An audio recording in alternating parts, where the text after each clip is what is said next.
इंसानों में और जानवरों में बड़ा फर्क होता है। इंसानों में फीलिंग होती है जबकि जानवरों में फीलिंग होती है। इंसानों में रिश्तों को कद्र दी जाती है मगर जानवरों में कभी रिश्तों को कद्र नहीं दी जाती। उनके परिवार में कौन है, चाचा, ताऊ, बहन, भाई, इन पे कोई मतलब नहीं होता जानवरों में, जबकि इंसानों में ये सब होता है।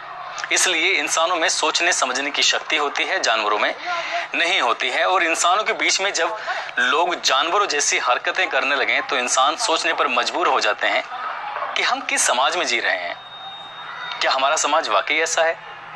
अगर समाज ना हो और धर्म ना हो तो इंसान इंसान ना रह के वो जानवरों जैसी हरकत करने लगेगा। आज की कहानी, आज की जो सच्ची घटना मैं आपको सुनाने जा रहा हूं, इस सच्ची घटना को सुनने के बाद आपको भी लगेगा कि शायद वो इंसान हो ही नहीं सकते जिन्होंने इतना बड़ा घोर पाप किया है। ये घटना जब सोशल मीडिया पर वायरल होती है, ये घटना जब अखबारों में, टेलीविजन पर चलती है तो सब लोग सुनकर हैरान रह जाते हैं। आखिर वो रिश्ते जिन पर सबसे ज्यादा विश्वास किया जा सकता है वो आखिरकार ऐसे कैसे कर सकते हैं। आदाब, नमस्कार, सत श्री अकाल। मैं उस्मान सैफी। आज की जो सच्ची घटना मैं आपको सुनाने जा रहा हूँ, ये सच्ची घटना है राजस्थान प्रदेश का एक जिला है प्रतापगढ़, और इसी प्रतापगढ़ का एक गांव लगता है। गांव में एक महिला यानी कि दादी, जिसकी उम्र लगभग 65 साल के आसपास रही होगी, उसकी एक पोती 13 साल की, उसका जो बेटा है और उसके बेटे की बहू, वो मध्य प्रदेश के मंदसौर में रहकर वहीं मजदूरी वगैरह करते हैं। बच्चे कभी दादी के साथ रह लेते हैं यानी कि पोते, और कभी माँ बाप के साथ चले जाते हैं। साथ अक्सर जो रहती है वो पोती रहती है। 2 जनवरी 2022 का ये वाकया है। दादी ने नहाने के लिए गर्म पानी कराया था। गर्म पानी ज्यादा खोल गया था, उसको उतारने के चक्कर में वो पतीली हाथ से छूट जाती है और सारा पानी उस लड़की के पैरों पर आकर गिर जाता है। पैरों पर पानी गिरने से लड़की बहुत बुरी तरह से झुलस जाती है। उसकी चीख पुकार सुनने के बाद आसपास के लोग भी जमा हो जाते हैं और यही सूचना उस लड़की के माता पिता को मंदसौर में भी दे दी जाती है। जहां लड़की के दादी रहती है, उस दादी का माता पिता की जो दूरी है महज 32 किलोमीटर है। सूचना मिलते ही माँ बाप जल्दी से घर आ जाते हैं और उस बेटी को लेकर अपने साथ वापस मंदसौर चले जाते हैं। वहां जाने के बाद गवर्नमेंट हॉस्पिटल में उसको एडमिट करा दिया जाता है। लड़की ज्यादा जल चुकी थी। डॉक्टर उसके इलाज में लग जाते हैं, लेकिन डॉक्टर उस लड़की के पेट को देखकर बहुत हैरान थे, परेशान थे। डॉक्टर ये सोचने पर मजबूर थे कि आखिरकार लड़की का जो पेट था वो सामान्य से कहीं ज्यादा बड़ा हो गया था। उस बच्ची से पूछा, बेटा तुम्हारा पेट इतना बड़ा क्यों है? तो बच्ची कुछ बोल नहीं पा रही थी। सरकारी अस्पताल का मामला था। महिला डॉक्टर को बुलाया गया। महिला डॉक्टर से जब पड़ताल कराई गई तो पता चलता है कि वो लड़की 8 महीने की गर्भवती थी। अब जब ये बात उस लड़की के माता पिता को पता चलती है तो उनके पैरों तले जमीन खिसक जाती है।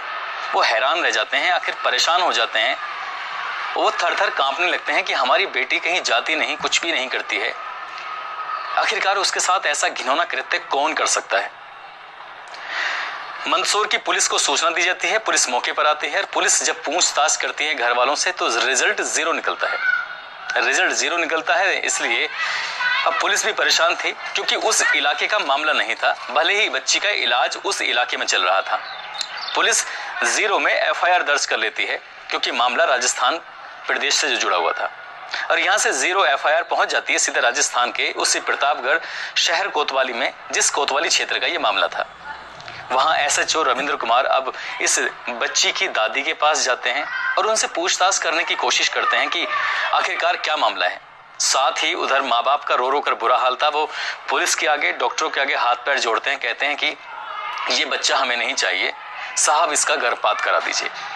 क्योंकि 8 महीने बीत चुके हैं, अब कोर्ट भी इस बात की इजाजत नहीं दे सकता। उधर प्रतापगढ़ की पुलिस जांच पड़ताल में जुट जाती है। इधर उस बच्ची को एक बेटा पैदा हो जाता है। स्वस्थ बेटा था। लगभग 1 महीने के बाद, यानी कि ये जनवरी की बात थी, जनवरी के लास्ट या फरवरी की शुरुआत में बच्चा पैदा हो जाता है। अब पुलिस इस मामले की पड़ताल में जुट जाती है कि आखिरकार इस 13 साल की जो बच्ची है, बेटी है, उस बेटी के पेट में किसका बच्चा पल रहा था। इस सवाल का जवाब न केवल घर वाले जानना चाहते थे बल्कि आसपास के इलाके के लोग, उस पुलिस, तमाम लोग जानना चाहते थे। मगर इस बात को पुलिस थोड़ी सी सीरियस नहीं ले रही थी।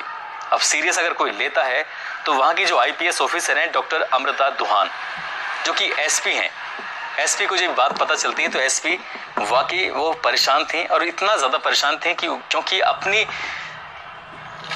पुलिस के करियर में जो भी उनका 2, 4, 5 साल का करियर रहा है, ऐसे करियर में कभी ना तो उन्होंने कोई ऐसी बात सुनी थी और ना ही कभी ऐसी बात देखी थी।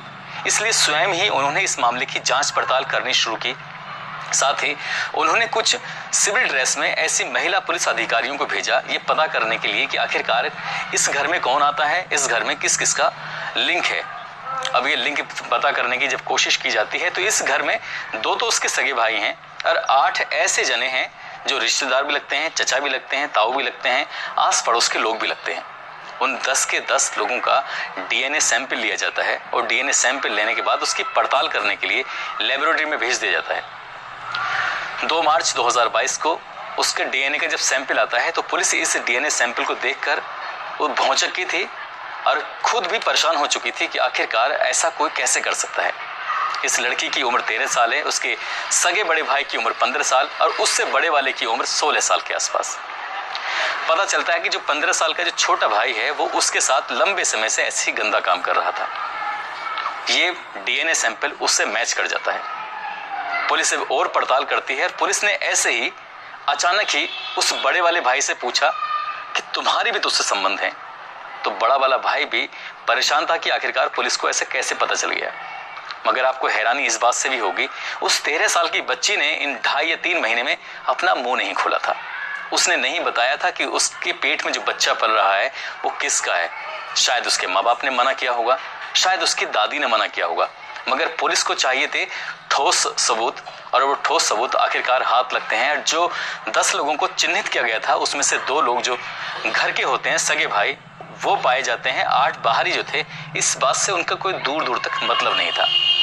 दोनों सगे भाइयों को ये नहीं मालूम था कि वो दोनों ही उसके साथ गंदा काम कर रहे हैं, अब से नहीं लंबे समय से।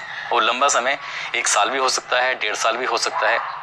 और उस बच्ची को ये बताया गया था कि यही सही है, क्योंकि उस लड़की के दिमाग में ये चीज फीड कर दी गई थी। जब पुलिस ने बाद में 164 के उसके बयान कराए थे तो उसने कहा कि भाइयों ने कहा था कि ऐसा होता है, इसलिए इस बात को कभी किसी से बताना मत। बात क्योंकि घर की थी, बात क्योंकि बाहर अगर जाती तो शायद इससे समाज में एक गलत मैसेज आता।